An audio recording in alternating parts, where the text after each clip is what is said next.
मोगाच्या भावा भयणीनो, एज्युटेशनाची विणी हाचे वयर आमी शिकप केल्या उपरांत अभ्यास केल्या उपरांत आयज हांगासर आयल्या. पूण ही चड व्हड सदांच आमच्या काळजान मनान आसली, आमच्या मागण्यान आसली. आनी आज आमकां दिसलें हे चळवळीक आमचो सांगात दिवंक टू शो आवर सॉलिडॅरिटी. कित्याक जायत देवान आमकां काय बरी सृश्टी दिल्या, झाडां पेडां तांची फळां, आनी हाचे प्रमाणे वी आर गेटिंग डिफायन्ड.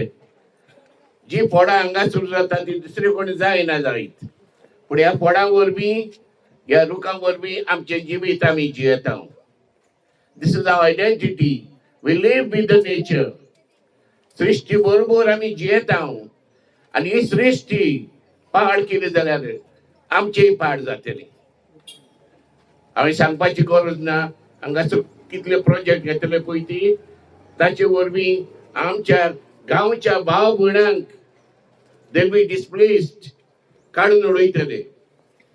तांचो फुडार कितें, तांच्या भुरग्यांचो फुडार कितें? ज्यो हांगासर विलास येतल्यो आमचे निसंटण करून, ह्यो विलास गोंयकारांक न्हय, ह्यो विलास गोंयकारांक न्हय. हे सगळें जातलें पळय तें गोंयकारांक न्हय, हे जातलें फकत भायल्या लोकांक, दिल्लीच्या लोकांक, पयशे आसा पळय तांचे लागीं.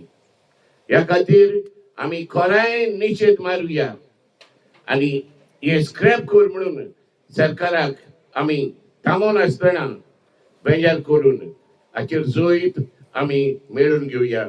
जे परी आमच्या तरणाट्यांनी हे जोईत मेळून घेतले काल परच्या दिसा, तेच भाशेन आमी जे एज्युकेशन हांगासर चलता ताचे वरवीं आमी एक दीस जोईतीवंत जातले. असल्या बरवाच्यान आमी फुडें वचुया.